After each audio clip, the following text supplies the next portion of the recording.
making a movie is also a different kind of marathon. It's a very, very difficult thing to do. But I think that, I don't know, I'm in a way, when you talk so much, I'm kind of jealous of not having moments where you don't have to talk. Over here. Is Tim DeChristopher still in jail? No, he's not in jail anymore. When did he get out? So I just want to ask Tim got out. Actually, Tim was the very first person accepted to Harvard Divinity School while in federal prison. And he, I think he went there 1 or 2 semesters already, and now he's on a sabbatical. And he's been traveling to the film quite a bit. So he did have to do the entire. He did 21 months. 21 Wow. Because I was the interview really with thinking. Tim in the film is still relatively early. It was right before he went to jail. That was amazing. That was amazing how you did Tim's that. an amazing dude. Yeah, And I'm in love. he's an incredible leader. Before she grabs this away from me, can I just finish real quick? Oh, sorry. I just thought it was very interesting that, was it last year when Obama pardoned a bunch of people in jail, in federal prison? If you compare the people that he pardoned, I mean, no offense to the people he pardoned, I'm glad for them, but this was just such a huge thing, like a huge irony, a huge hypocrisy. You would think, I mean, you know, we all know how it works and everything. I'll tell you what Tim told me. Obama's not on our side.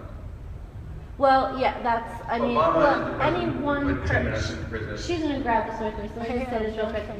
That's the thing, like, I would like to know realistically, I love Bernie Sanders, and I wish Hillary were a little bit of Bernie Sanders or whatever, and I admire Obama, and I wish he had the power to do more and everything. But the reality is that you guys will pat each other on the back about your cute little trip, but people are dying. And people are grabbing this away from me. No, I love you. No, you have no idea that, look how few people are here. You're going to be packed in the city. Manhattan is full of people. You're going to have an amazing event. We don't know. We're hoping so. No, you will. Let me just, can I respond to some of the things you said? Sure. So, Tim DeChristopher, you know, when Obama administration ruled that auction illegal, they threw out the whole proceedings. Tim actually successfully brought it to the attention of the administration as an illegal proceeding.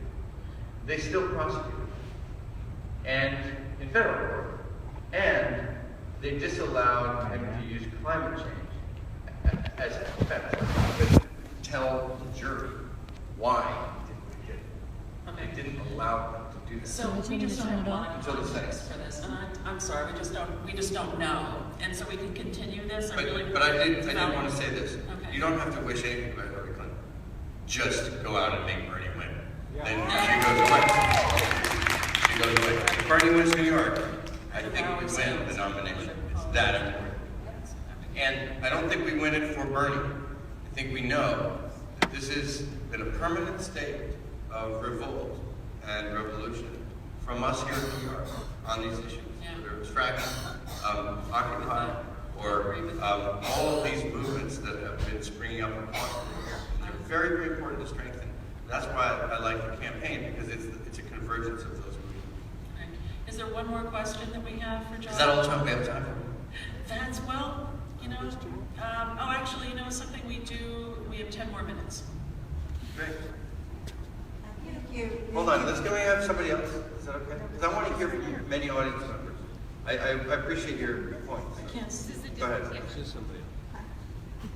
Every day at work and in my extended family, I hear the same thing whenever this subject comes up, because now it's coming up almost every day, at least a few times a week.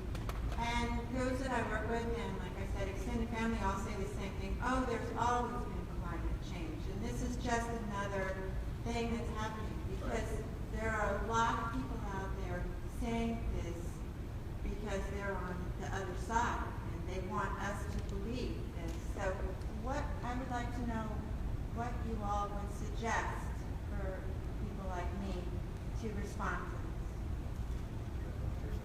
this. So my background, my day job is as a cancer researcher, so I have a doctorate in molecular biology and I do a lot of science communication.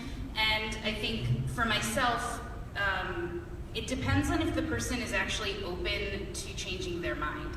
So if their position is one based on willful ignorance and they just want to believe that it's not true so they don't have to act, they don't have to change, they can vote for a Republican or whatever that is like a belief or some kind of faith that is not based in fact. If it's a person who's actually rational and willing to listen to facts, then the science is completely settled, 100% clear. Climate change is happening, it is real, and it is man-made. And that there's a scientific consensus in the field. And if you reject science, then there's not really any way to argue with someone on it. But there is a scientific consensus in this field. It is real, science is changing rapidly, increasingly rapidly, the more time that goes on.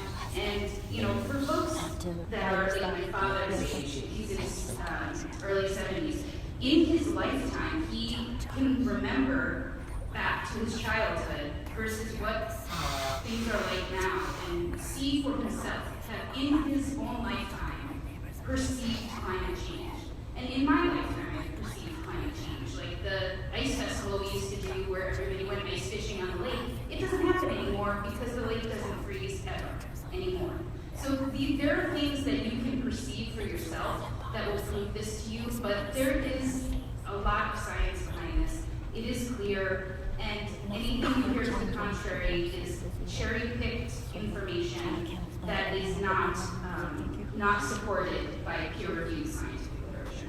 So I think it's like most of the time I just don't argue with people who have a faith-based approach to climate change, that they believe it. I don't have a belief about climate change. I don't believe climate change is true. It is fact. I don't have a belief in that. That is just the state of fact. One of my biggest conclusions from the march and from connecting to all the people we connected to, which is also really deepened by this film, is that it's really easy to deny climate change when it's presented as an abstract scientific or political concept. And it's really difficult to deny something when it's connected to humanity and human reality and human stories. So I really like what you said about the ice festival, because that's a concrete experience from your life. And nobody can deny concrete experiences from our lives. Or if they try to, it's a lot harder to do. And I think that one of the challenges of communicating climate change in a way that reaches people's hearts is that it is a very, very massive and in some ways kind of abstract problem. And so just in this film, hearing people say again and again and again, not only is humanity and human faces and human stories one of the major solutions to the climate crisis, it's also one of the major tools of communication. And actually something that I'm working on now in connection to the march, which I think is really one of the most important things that could come out of it, is a video and music and visual art project as well, documenting the human stories of a lot of the people we met on that journey. And I think when people see and hear those, they realize, oh, I'm denying the existence